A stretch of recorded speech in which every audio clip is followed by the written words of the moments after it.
역사인 11월 1일입니다. 오늘도 새 역사가 이루어지는 날입니다. 주님께서 오실 날이 임박하여 하나님의 진노로 지금 진노 중에 전쟁과 또 온역과 기근으로 기후변화와 코로나19 또 우크라이나 러시아와 하마스가 이스라엘을 침공하고 또 이란 시리아 등등 곳곳에서 또 일본이 쓰나미 현상으로 완전히 한 마을이 그냥 다 물바다가 되고 세계 곳곳이 일어나는 이런 것이 지금 현재 하나님의 진노의 심판이 진행 중에 있음을 여러분들이 깨달으시고 주님 재림을 고대하며 기름 준비해서 신랑 되신 예수님 맞이할 수 있도록 깨어있기를 바랍니다. 오늘도 마태복음 강일 설교로서 4장 6절 말씀부터 말씀드리겠습니다. 가로되 네가 만일 하나님의 아들이거든 뛰어내리라 기록하였으되 저가 너를 위하여 그 사자들을 명하시니 저희가 손으로 너를 받들어 발이 돌에 부딪히지 않게 하리로다 하였느니라. 여기에 사탄은 시편 91편 11절과 12절의 그 말씀을 자기 의도대로 골라서 일부분만 인용하고 있습니다. 그러니 예수께서 성전 꼭대기에서 뛰어내릴 경우에 천사들이 수종들어 믿음의 사람을 받들음으로 발이 돌에 부딪히지 않고 산다는 말씀이 기록되어 있으니 그 말씀을 믿고 뛰어내리면 세상 사람들로부터 그러니까 찬사를 받을 뿐만 아니라 모두가 와서 절하고 예수를 구세주로 영접할 것이니 구태여 어려운 고난을 택할 필요 없이 모두가 예수를 인정할 이 방법이야말로 최선의 길이 아니겠느냐는 것입니다. 그러니 예수께서 일양 그의 심령이 인간의 구원을 위한 목적으로 기울어져 있으며 또한 구원하는 방법이 있어서 그는 하나님의 말씀대로 구원하고자 하는 순종으로 일관되어 있음을 사탄은 잘 알고 있기에 바로 그 예수님의 강점되는 부분을 집요하게 파고들은 이런 술책을 부린 겁니다. 이와 같이 사탄은 강교하기가 짝이 없는데 창세기 3장 1절에 보면 여호와께서 하나님이 지으신 들짐승 중에 뱀이 가장 강교하더라 이렇게 기록하고 있는 것입니다. 이 강교가 바로 사탄의 교활함으로 아주 꾀가 많다는 말인 것이죠. 한 번은 이런 일이 있는데요. 서울에 집회를 인도하는데 마침 야고보서 2장 19절에 내가 하나님은 한 분이신 줄을 믿느냐? 잘하는도다. 귀신들도 믿고 떠드느니라. 이런 말씀을 강의 도중에 귀신들이 알기는 정말 귀신같이 안다고 말하자 갑자기 어느 좌석에서 한 귀신 들린 남자가 벌떡 일어나서 자리를 박차고 나가는데 그의 부인이 나가지 못하도록 아무리 말려도 막무가내였어요. 그러니까 이와 같이 사탄은 보통 때에는 가만히 은혜되어 있는 거로 그의 정체가 발각되지 않으나 하나님 말씀이 선포되는 그 결정적인 순간에는 그의 정체가 여지없이 백일하에 드러나는 것입니다. 그러니 하나님의 진리의 말씀을 가지고 칠 때의 사탄의 정체가 폭로되는 것입니다. 여기에 사탄이 그리스도를 유혹하기 위해 말씀을 사용했습니다만 그 말씀 그대로를 인용하지 않았음을 기억해야 합니다. 그러므로 사탄이 인용한 시편 91편 1절에서 12절의 말씀에 관해서는 우리는 이 말씀을 분석하기 전에 이 말씀이 속한 91편 전 장을 연구해 볼 필요가 있는 것입니다. 즉, 한 단어를 분석하기 전에 그 단어이 속한 장을 먼저 읽는 것이 성경의 흐름을 올바르게 파악할 수 있는 좋은 방법이 되는 것입니다. 이 시편 91편은 바로 하나님의 사람 모세가 이스라엘 광야 40년 동안에 하나님을 신뢰하고 걸어올 때 그가 경험한 하나님께 대한 간증의 시가 되겠습니다. 먼저 1절 말씀부터 살펴보기로 하겠습니다.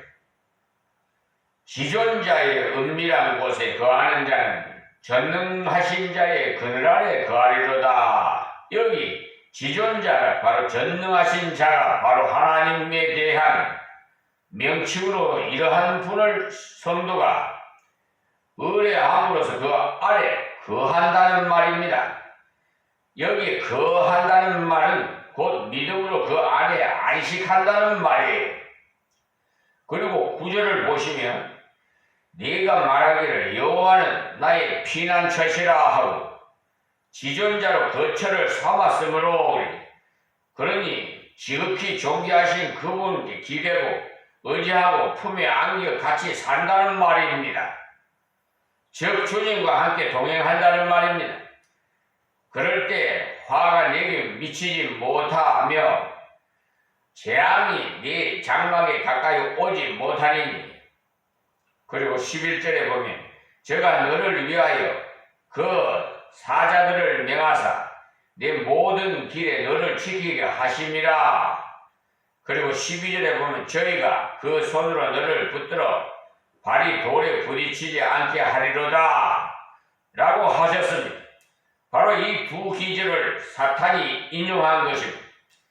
그러니 이스라엘의 험한 광야길을 걸어오면서 많은 어려움을 당했습니다. 그러나 지극히 존귀하신 하나님을 턱 의지하고 걸어오니까 천인이 내 옆에서 만인이 내 우편에서 넘어지나 우리에게는 그 재앙이 가까이 하지 못하도록 하나님께서 지켜주시더라는 것이 이것이 모세가 광야 40년을 걸어오면서 깨달은 것입니다. 여기 광야가 단순한 그런 모래사막이 아니라 시나이 반도에 위치한 주요 암석으로 이루어진 황량한 들판을 말하는 것입니다. 그러니까 밟히는 것이 전부 돌이어서 그렇기 때문에 이곳을 발로 걸어서 통과하기라는 것은 많은 어려움이 있는 곳입니다. 그래서 발이 돌에 부딪히지 않게 하리로다.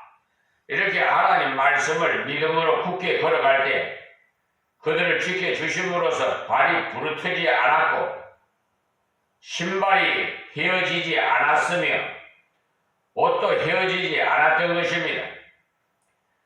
이스라엘이 황량한 광야길을 하나님을 굳게 의지하고 걸어갈 때 하나님께서 지켜주심으로 그들의 신발도 갈아 신을 필요가 없고 또 옷도 갈아입을 필요가 없었던 것입니다.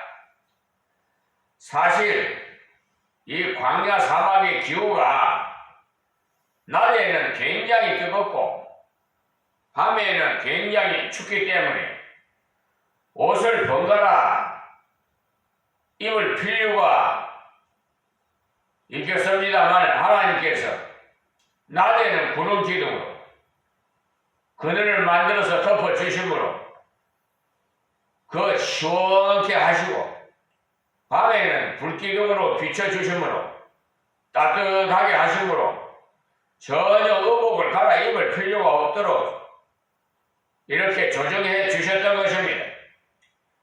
그러니 의복을 자주 갈아입을 필요 없이 입은 그 의복 그대로 계속 걸어갈 수가 있었으며 또한 입은 의복 그대로 걸어간다고 하더라도 입은 옷이 낡아져서 떨어지는 경우에는 계속 갈아입어야 한다는 결론이 나오는데 그럴 경우에 이스라엘이 매일의 그 광야 나그네 행군길에서 그들의 수요를 충당할 의복 짓기가 굉장히 길쌈을 하기라는 건 불가능할 뿐만 아니라 의복 짓는 작업도 가능하지 않습니다. 그러나 이스라엘이 하나님의 말씀을 믿음으로 걸어갈 때 하나님께서 옷이 헤어지지 아니하고 발이 부르트지 않게 다 해 주시더라는 것입니다. 즉 하나님께서 매일 나그네의 길을 지켜주시는 변함없는 그런 사랑의 보증을 전적으로 신뢰하면서 믿음으로 걸어갔더니 그들의 모든 나그네의 여정에 있어서 옷이 헤어지지 않고 발이 부르트지 않는 확증을 주시더라 이 말씀. 그래서 이때 모세가 지난 광야 생활에서 일어난 하나님의 놀라운 은혜를 되돌아보고 회상하면서 하나님의 그의 사랑하는 백성에게 베푸신 이 고귀한 은혜에 관해서 감격 어린 자신의 감정을 시로 이렇게 표현한 것입니다.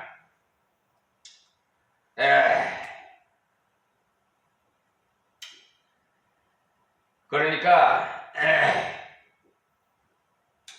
바로 하나님께서 이스라엘 백성들이 그 돌뿌리가 많은 험준한 광야 사막길을 걸어가도 하나님을 의지하고 걸어갔을 때 그의 사자를 보내서 발이 돌에 부딪히지 않게 그들의 발을 사뿐사뿐히 들어주시는 것처럼 신발이 떨어지지 않고 또한 발도 부르트지 않게 해 주셨으니까 이야말로 하나님의 은혜로 걸어온 것이 아니고 무엇이겠는가? 이 사실에 관해서 모세는 하나님께 감격 어린 간증을 시로 읊었던 것입니다. 이와 같이 사실이 갑자기 생긴 특별한 이적이 아니고 실제적으로 그들이 하나님을 전적으로 신뢰하면서 믿음으로 순종해서 걸어가다 보니까 하나님께서 이러한 이적을 베풀어 주셨던 것입니다. 그러니 우리는 일체의 그 미래사를 확실히 알지 못함으로써 하나님의 선하신 뜻에다가 우리의 모든 앞날에 관한 전적인 신뢰를 두기보다는 방자하게도 감히 하나님의 은밀한 계획을 자신이 마치 감독관이라도 된 것 같이 조사하고 해명을 요구하는 터무니없는 말을 함부로 합니다. 바로 하나님, 저는 이렇게 해 주시지 않는다면 가지 않겠습니다 라든지 하나님 저에게 무엇을 하나 보여주신다면 무엇을 하겠습니다 하는 식으로 나온다면 잘못된 것이에요. 하나님을 협박하는 거예요? 이용하는 거예요? 이것은 마치 하나님을 복권 당첨하는 듯이 투기성이 있는 분으로 착각하는 잘못된 태도예요. 우리가 바로 알아야 하는 것은 하나님께서는 극히 정상적이므로 갑자기 일확천금하여서 큰 부자가 되게 해달라는 그런 식의 기도는 하지 않는 것이 좋습니다. 단지 우리가 하나님 앞에서 모든 일을 현재의 처지에 진실하게 행한다면 어떤 경우에는 갑자기 부유하게 만드시기도 해요. 미국의 치약 메이커의 대표적인 유명한 콜케이트 치약, 그 치약 회사의 창시자인 콜케이트는요, 원래 한 치약 공장에 고용한 무명의 일개 직공으로 출발해서 일약 치약계의 그 재벌이 된 사람이에요. 그가 치약 공장에 근무하면서 오랫동안 제조 과정을 지켜본 결과 소비자들에게 명시한 그 치약 성분과 그 정량들이 판이하게 다름을 발견하고는 도저히 신앙 양심상 허락지를 않아가지고 더 이상 그 공장에 다니기를 포기하고는 회사에다 사표를 제출했던 것입니다.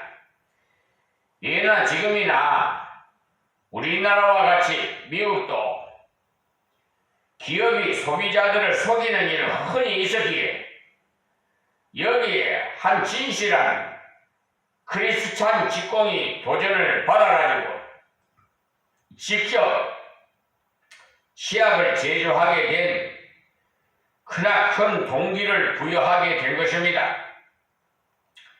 그래서 그는 직접 치약 재료를 구입해가서 냄비에다가 끓여서 투프에다가 넣지 않고 냄비채로 시장에 내다 팔았던 것입니다.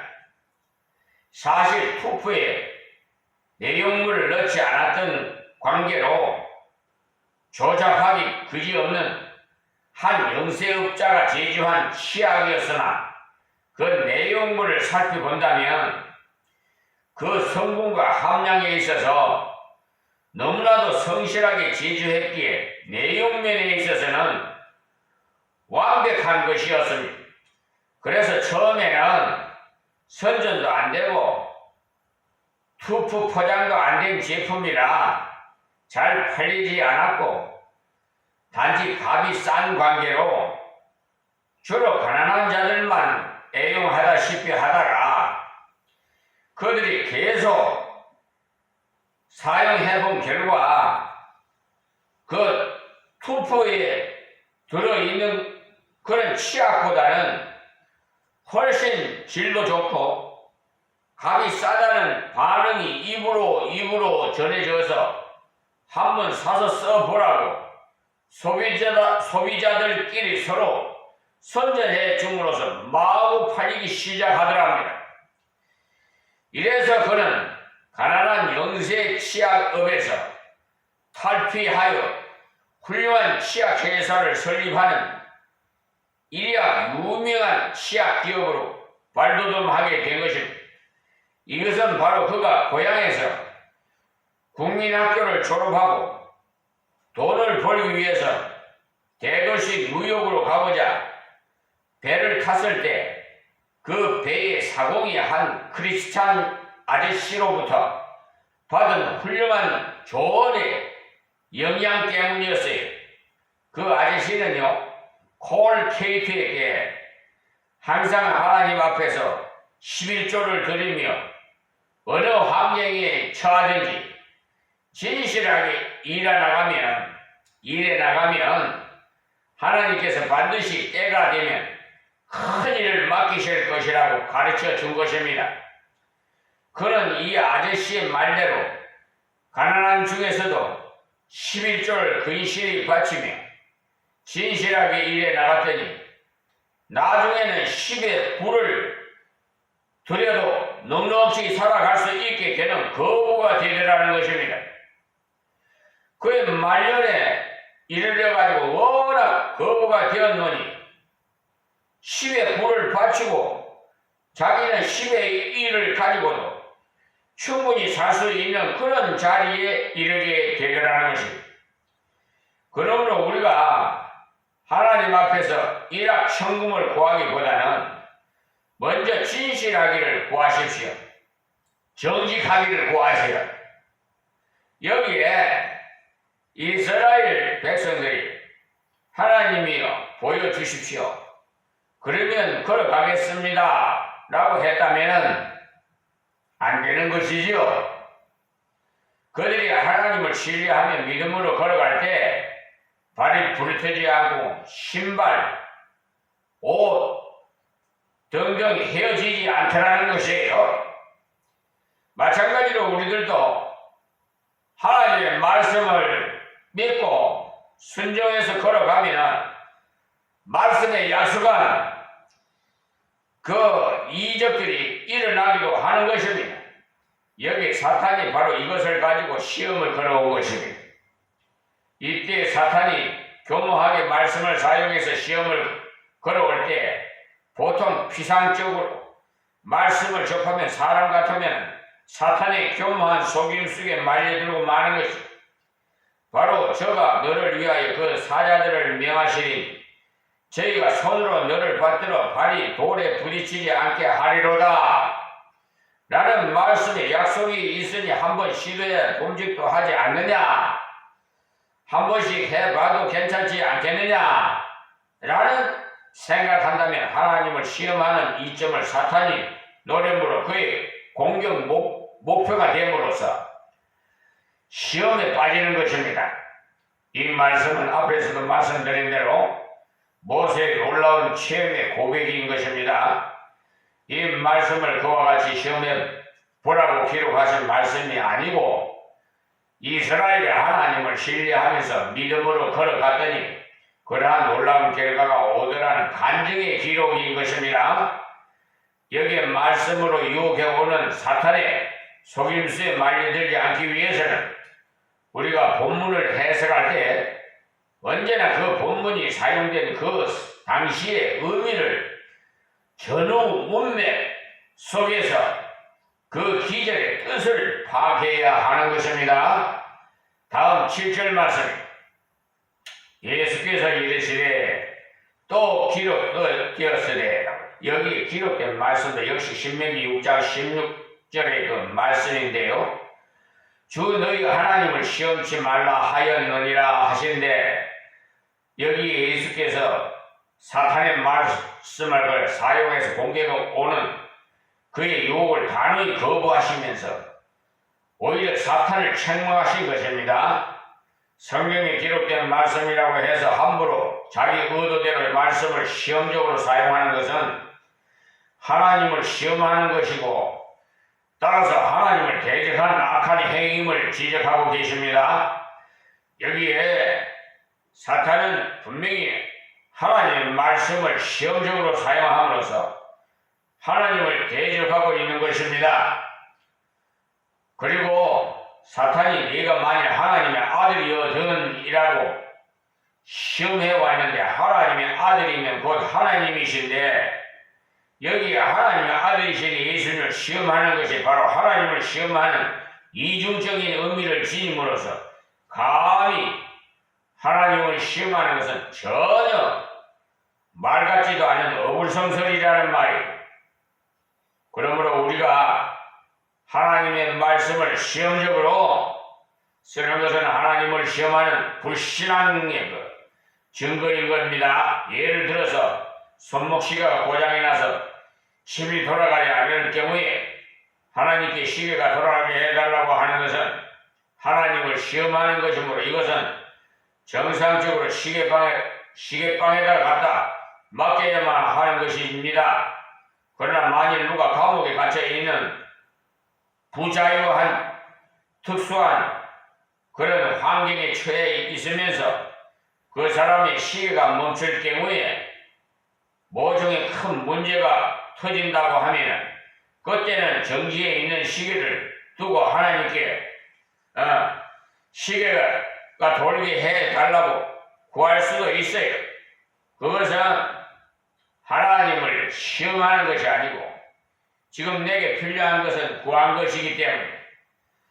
그러나 얼마든지 고장난 시계를 고칠 수 있는 시계빵을 둔 상황에서 가령 주여 전능하시는 하나님께서 이 시계 하나 돌아가도록 못하시겠습니까? 이 시계를 돌아가게 해주신다면 앞으로 하나님을 더욱 잘 믿겠습니다 라고 한다면 이야말로 하나님을 시험하는 불경 행위로서 이와 같은 장난을 하지 마시기 바랍니다. 이것은 하나님을 만운히 여기는 것이요 또한 하나님을 망령되이 여기는 겁니다. 그런데 요사이 이단자들 중에 자기가 한번 안수하면 성령의 역사에서 다 넘어갈 테니까 지금 한번 시도해 보이겠다고 공갈을 치는 자들도 있다는 거예요. 그러니 성령의 역사임을 빙자해서 속임수를 쓰는데 미혹된 사람들이 그 상황 속에 하나같이 일정한 방식으로 반응을 보여서 아예 자신들이 넘어질 준비를 하는 것과 동시에 와서 탁 치니까 치는 대로 다 같이 넘어가는 거예요. 바로 이와 같이 어리석은 청중들의 그 양식이 큰 문제인 거예요. 성령의 역사는 그러한 저급한 장난이 아닙니다. 질서 정연한 정상적인 역사를 하심으로 그런 것에 속지 마시기 바랍니다. 그리고 한때 동방교라는 이단은요, 마가복음 16장 18절에 뱀을 집으면 무슨 독을 마실지라도 해를 받지 아니하며라는 그 말씀을 그들의 가족들에게 실험적으로 사용해가지고 파라치온, 그러니까 독을 마셔도 죽지 않을 테니 동방교를 믿으라고 권유하면서 타 마시고 죽음으로 세상 사람들이 이목을 집중시킨 적이 있어요. 그런 것이 바로 하나님을 시험하는 겁니다. 그래서 믿음으로 할 경우에는 달려오는 열차에 뛰어들어가도 죽지 않는다며 뛰어들어가다가 목숨을 잃었으며 또한 믿음으로는 파라치온을 마실지라도 독을 마실지라도 죽지 않는다면 타 마시고는 쓰러져 죽어요. 이것은 하나님을 시험하는 것으로도 자신에게 돌이킬 수 없는 화를 자초하는 어리석은 짓거리들입니다. 이렇게 하나님을 시험하던 무수한 사람들이 지식 없이 다 죽어갔던 것이, 그러면 우리는 하나님 말씀을 함부로 사용하지 말아야 하는 것입니다.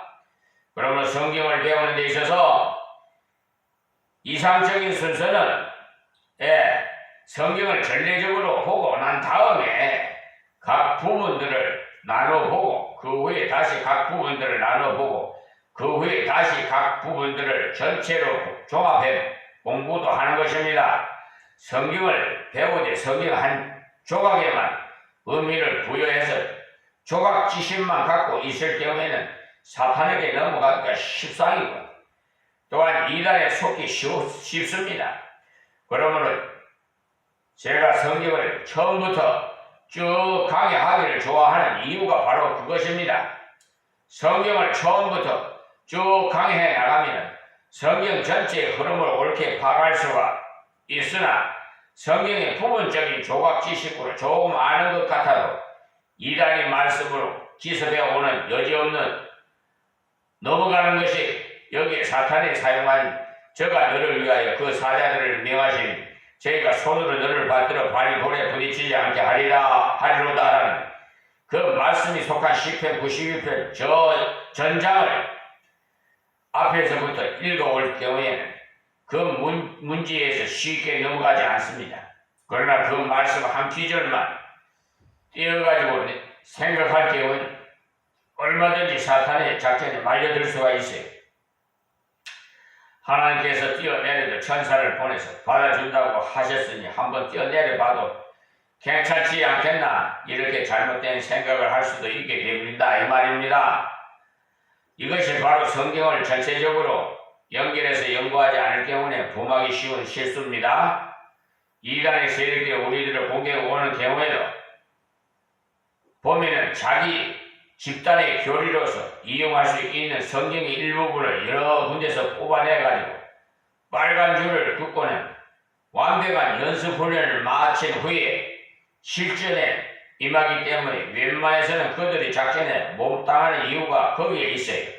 그들은 언뜻 보기에는 성경에 대해서 그들이 달통한 듯이 보이는데 바로 성경 이곳저곳을 열어서 그들만의 전용으로 활용하는 구절들을 수두룩하게 뽑아내가지고 나열함으로써 성경 전체를 아는 것처럼 위장을 하는 것입니다. 심지어 목사에게 찾아와서 히브리어로 도전해 오는데 사실 구사하는 분이 드문데요.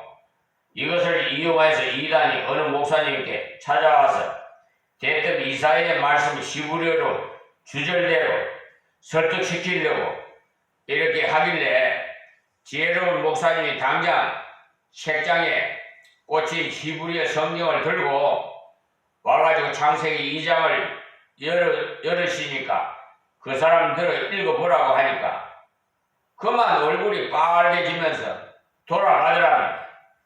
이 목사님도 사실 완벽하게 읽지는 못하지만 다른 사람이 읽는 것에 대해 발음 정도는 바로 들을 줄은 알기에 읽어보라고 했더니 한마디도 못하고 물러갔다는 말이에요. 그러니까 그들의 전용 수법에 바로 그들이 필요한 것만을 뽑아서 완벽하게 암기해 온다는 거예요. 그러므로 그들이 사용하는 성경 구절의 앞뒤 문맥을 살펴보시고 그들이 그 주장이 전부 잘못된 것임을 발견할 수가 있어요. 우리가 성경을 해석할 때 주의할 것은 문단을 중요시해서 읽어 나가는 것이 어느 성경 구절의 해석이 잘 안 될 경우에는 맨 앞에 있는 동그라미 되어 있죠. 문단 표시가. 그래서 거기에서 다시 읽어 내려와야 합니다.